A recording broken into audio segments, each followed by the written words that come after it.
Wake that ass up. Early in the morning. The Breakfast Club.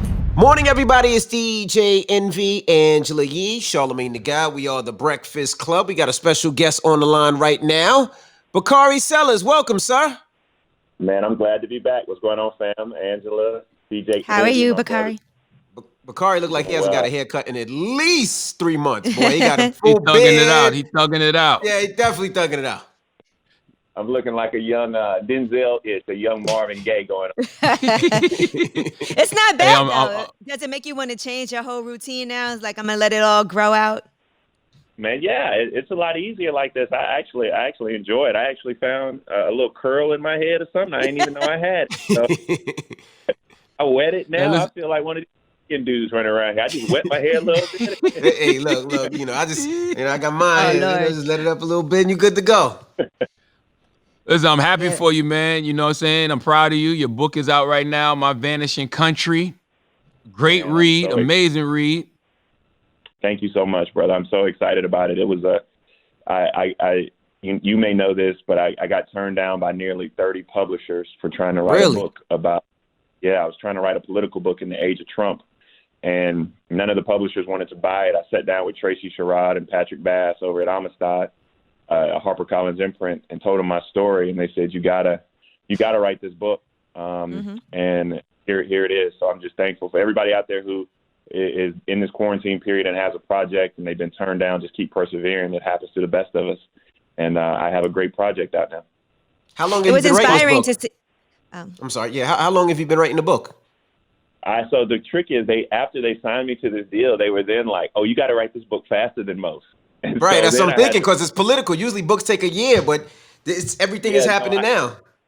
I got this done in 4 to 5. I got this done in 4 to 5 months. And the crazy part about it is the book's not really partisan. It's a political book. We talk about the systemic injustices that black folk live through, but it doesn't talk about Democrat versus Republican. The reason I had to finish it quickly is because I'm sure y'all are going to have a guest this fall. The big dog, Barack Obama's book, comes out in the fall. And so everybody's trying to get their books out now so they don't have to. Because it'll be over this fall. Over. Let's be clear. President Obama is not coming here. Okay, President Obama is not stopping by the Breakfast Club. Yeah, he's a book coming out. Okay, he's gonna do exactly what Michelle did. He's gonna send it in a nice, pretty box with a card that says "Thank you, Charlamagne." You know, that's what that's gonna be. He might come. She did have a nice package, though. I ain't gonna lie. I thought it was refreshing to see what a positive impact your father actually had on your life from a young age. Yeah, my father was shot February 8th, 1968 in the Orangeburg Massacre. And I tell people it's rare, I do believe, for you to be able to come downstairs and in the kitchen have your hero there all the time. And, just looking back on his struggles, my father was shot. My father went to prison, not once, but twice. He went to prison the first time for refusing to go to Vietnam. He went to prison the second time for being an outside agitator. They deemed him to be they charged him and tried him and convicted him of rioting. He's the first and only one-man riot in the history of this country.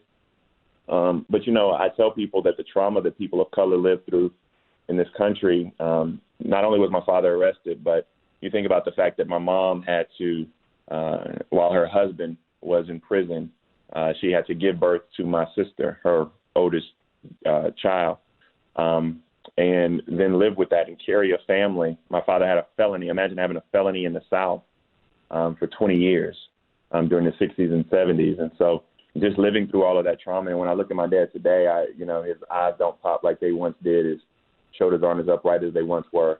And you can see the burden that he's had to carry his entire life. Henry Smith, Samuel Hammond, and Delano Middleton were killed in Orangeburg, South Carolina. In the state of South Carolina, this country only blamed my father.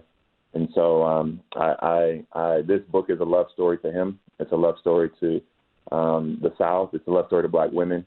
But it's also a challenging story to this country to be a more perfect union. When we talk about generational trauma and, based on what happened to your father in the Orangeburg Massacre, how do you not hate police officers, Bakari? Well, I don't hate them. I have a healthy fear of them. I have, my anxiety doesn't necessarily allow me to hate it per se, but there is a healthy fear. My parents, when I was growing up, my dad, I think from his experience, we never pulled over. We never pulled over on the side of the road at night, ever. You always drove to the next exit. You always drove until You could find some light. My father was always saying that, make sure that you listen. We can fight these injustices in a court of law, because he knew what happened. I mean, he knew that for 8 seconds, law enforcement shot into a group of students who were just protesting segregation. In 8 seconds, it changed lives. 8 seconds, it killed 3, it wounded 28. And so those were the lessons that we grew up with. And I'm trying to grow out of hate. I do have a lot of hate in my heart. It's aspirational for me, but I'm working on my journey. I'm talking to Bishop Jakes and Tyler Perry and others, and just trying to let all of that resentment and hate go, because it's hard to live and be a father and be a husband while you're still out here trying to hate people. Yeah, it's when we talk about your father, Cleveland Sellers, the Orangeburg Massacre, that was the first time in history that police officers faced a federal trial for excessive use of force, right? Yeah, and they all were found not guilty. Yeah, but we still see that happen so much today. And you're an attorney. Like, how do we as Black people ever get justice in the court of law? So, I mean, at the end, people ask me what do I want out of my life, and I think I think, Envy, you get this too. All we want is our children to be free. I mean, at the end of the day, I don't want my children to have to suffer from injustices because of who they love, the color of their skin, or who they pray to.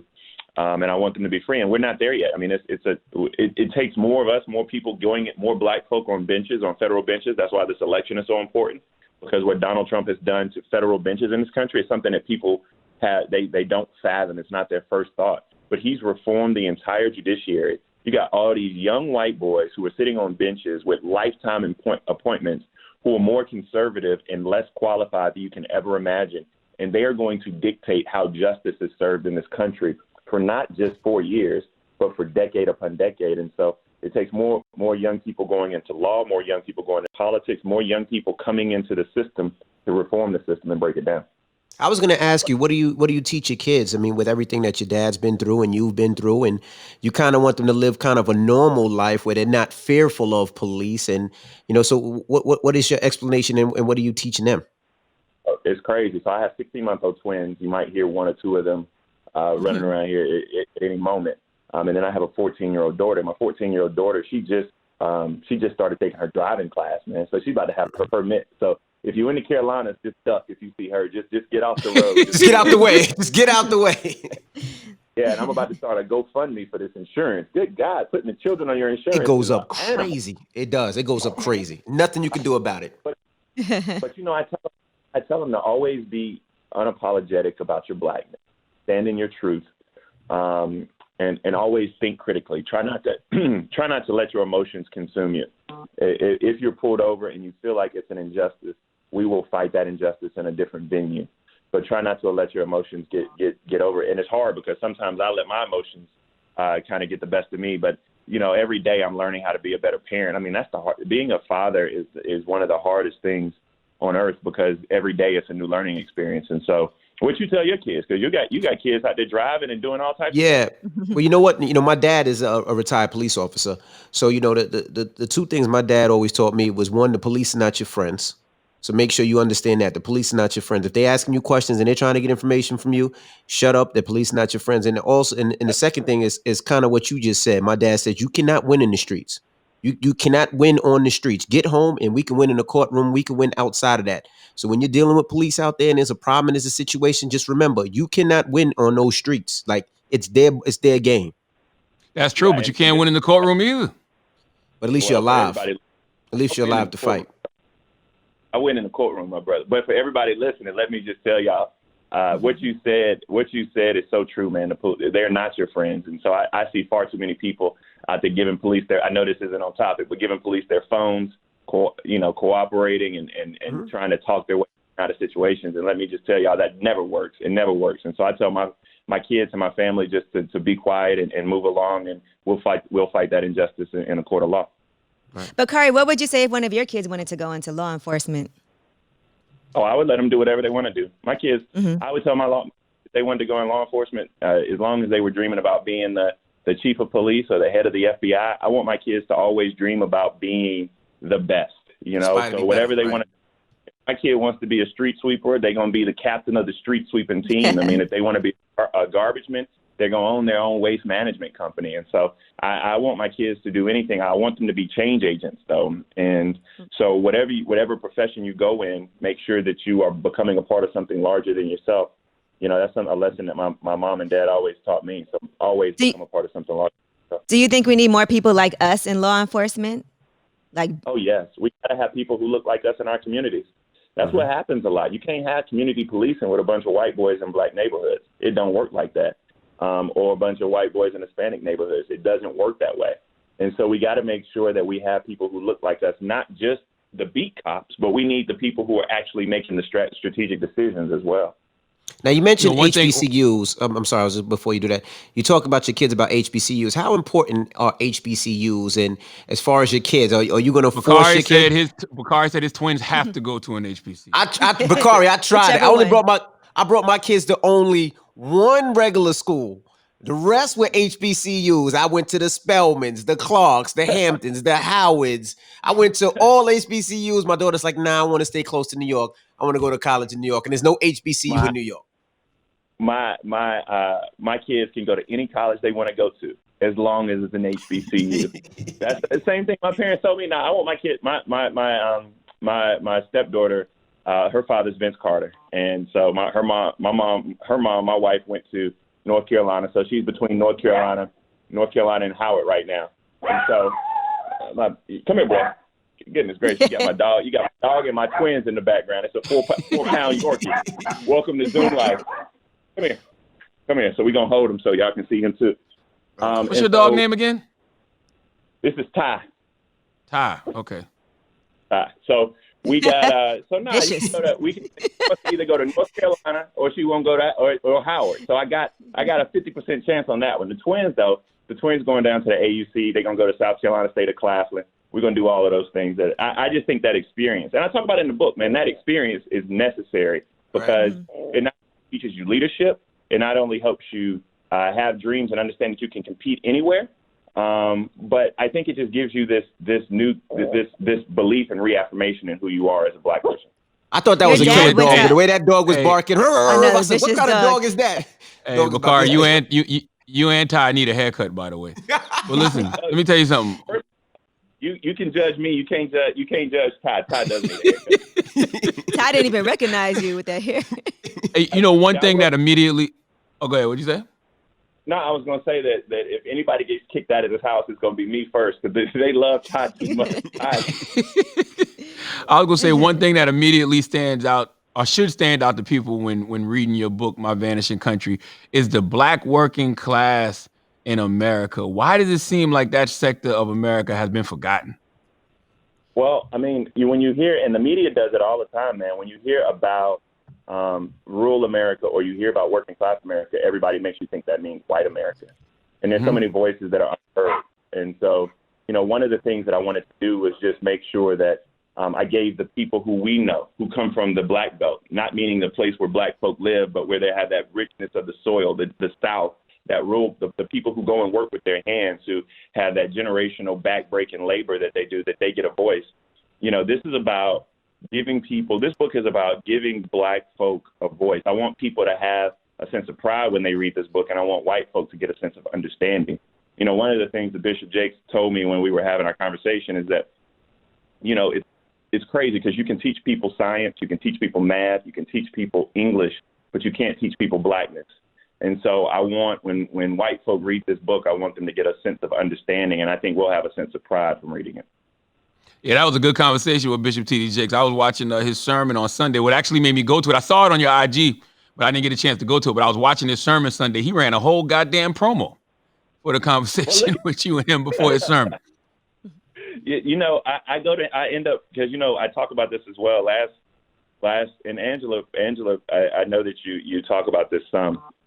But last year was such a hard year for me, man. My wife, in giving birth in January, almost lost my wife. She bled out. She lost 7 units of blood. And, when I talk about these issues in the book, the political overlay is that whether or not you're, Ellen Sellers or whether or not you are Serena Williams or you're on Medicaid, black women are 4 times more likely to die during childbirth than their white peers. Mm-hmm. And so, I'm sitting there and At about 5:28, Stokely's born. 5:33, Sadie's born. By 10 o'clock, my wife is throwing up. She's sweating.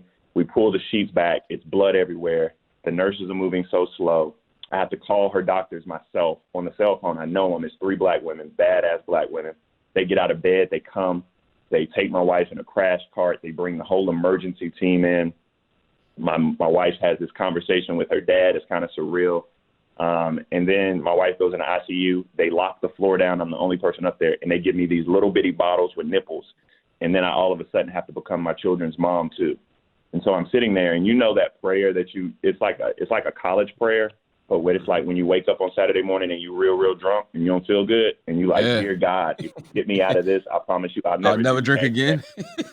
Yeah.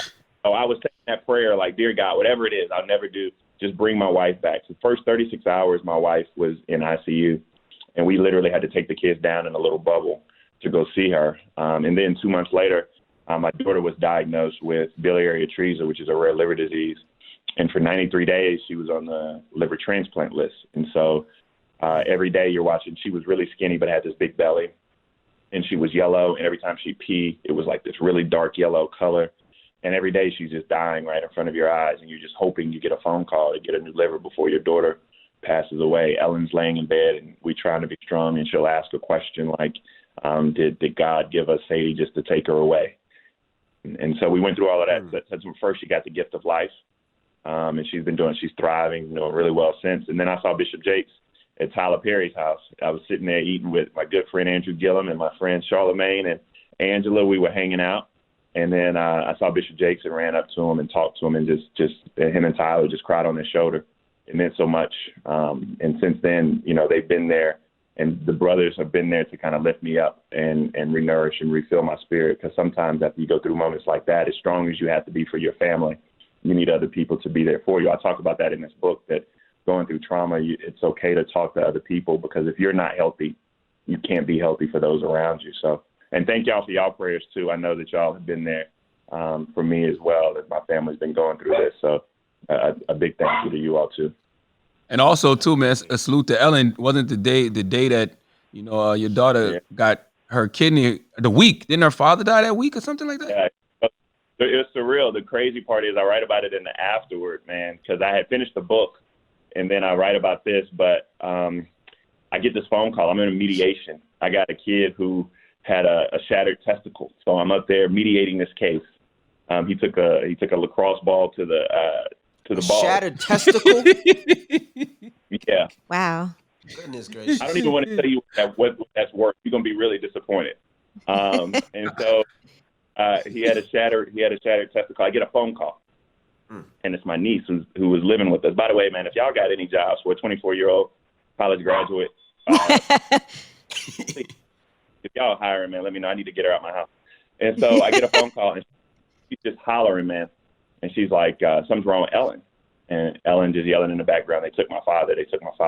Her father was out there doing what he loved best. He was on his lawnmower. He was moving blocks and boulders, getting ready for hunting season.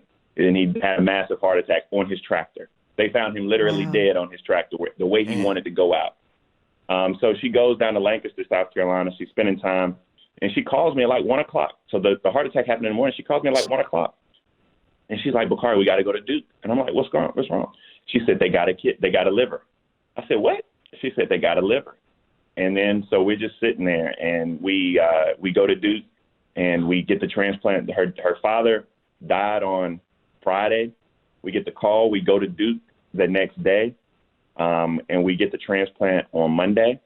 I send Ellen back to Lancaster so she can grieve properly with her family. I stay with Sadie in the hospital. I take a little PJ down to Lancaster. It's the only private plane to fly into Lancaster County to go to the funeral. Then I fly right back. And at the funeral, Reverend Chris Levy Johnson, he stated that her father had to pass away to go up to heaven to get Sadie's liver for her. And so we just are so grateful.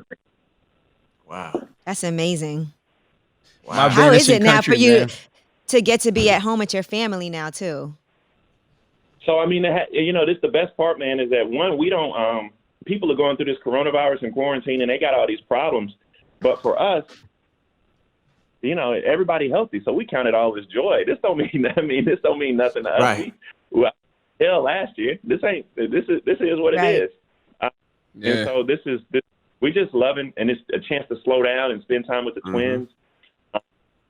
And so we're enjoying it, man. And I'm able to do everything this entire book tour, from Don Lemon to I'm able to do Joy AM Joy this coming weekend. I'm able to do all of these things from right here. Saw you on Trevor Noah.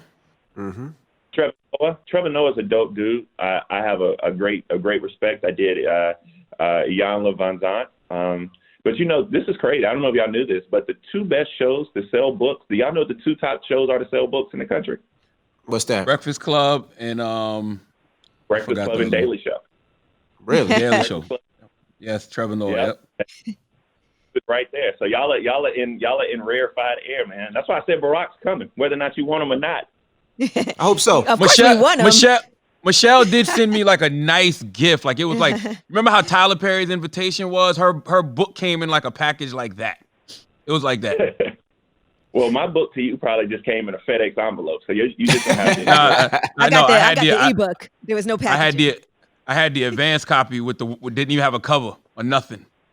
But I want you to know, look at this dope picture though. See, it has a picture of me from 6 years old, and then I got Charlamagne, Hillary, and Angela Rye on the back of it, man. So I'm happy, man. I'm happy to be able to give a voice to tell the story. I talk about the Charleston massacre in the book, all the trauma that I lived through, the successes of being the youngest black legislator in the country.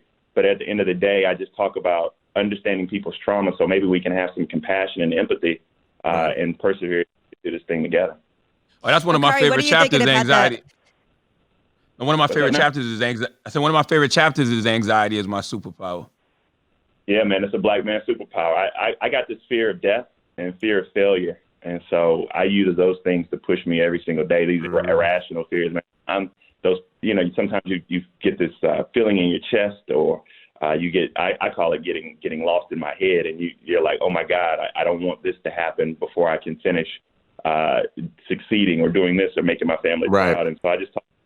Most black men only think they can talk to their barbers, but we got to start talking to people who are real professionals. Can't even talk to their barbers, man. I haven't seen my barber in 12 weeks, I think. So it's not even the barbers. What's up, Angela? I was going to ask you, so what are your thoughts about this upcoming election? What are your predictions on what you think is going to happen? Man, I came on this show year before last, and in 2016, and predicted that Hillary Clinton was going to be president. So I don't know if y'all really. So you don't want to give a prediction? You don't want to predict the opposite. You weren't wrong, though. You weren't technically wrong. She won the popular vote. Yeah, but she ain't the president. I had to work extremely hard to get Hillary on y'all show. We're working extremely hard to get Biden on y'all show. So I think that's necessary. We're going to make that happen. But I think that Joe Biden's going to win this race. I think that it's going to be extremely close. I think we have new swing states like Arizona. I think that we got to do two things. One, I think he has to have a black woman on the ticket, because black people are going to vote. Let's not trip. Black women are going to vote. They're going to vote for him. But what you want them to do is not only vote, but you want them to make sure that they own them phones, that they getting everybody from their church to vote, that they getting their cousins who just come over, who they get plates for, who come over to the cookout to vote. Mm-hmm. You want them to actually go out and work. Because if it's not a black woman on that ticket, I'm afraid that they just going to kind of chill out and not do anything. But two, they got to talk to black men. And for a long period of time, the Democratic Party has not messaged to black men. 13% of black men voted for Donald Trump. Some of it was misogyny. Some of it was because we're kind of simple. But the other part was that there was no other message in there, and at least Donald Trump talks to black men. I don't believe that BS. Most of y'all don't believe that BS, but some of our friends do. And if it's the only message there that they hear, then they'll be more receptive. And so we have to fill that void with a positive message. You can't just go out here and tell people that you are not Donald Trump. You got to give these people a reason to vote for you. Absolutely. Why do you think this country's vanishing, Bakari? Because I see it with my eyes. I mean, where we grew up, Moncks Corner in Denmark, South Carolina, what used to be bubbling economies, upward mobility for people of color, are now the small towns, the downtowns are now boarded up. Where I'm from, you live in a food desert where you don't have fresh fruits and vegetables. You don't have access to quality care. You're drinking dirty water. You're inhaling unclean air. So, yeah, it's vanishing. And then on a larger scale, I think that what this country has promised us, man, the promises that, by the way, it's kind of crazy. My book came out on Malcolm X's birthday. But the things that Malcolm X and Martin Luther King Jr. and my father and Stokely Carmichael and Marion Barry and Julian Bond all pushed this country, those promises they pushed this country to fulfill.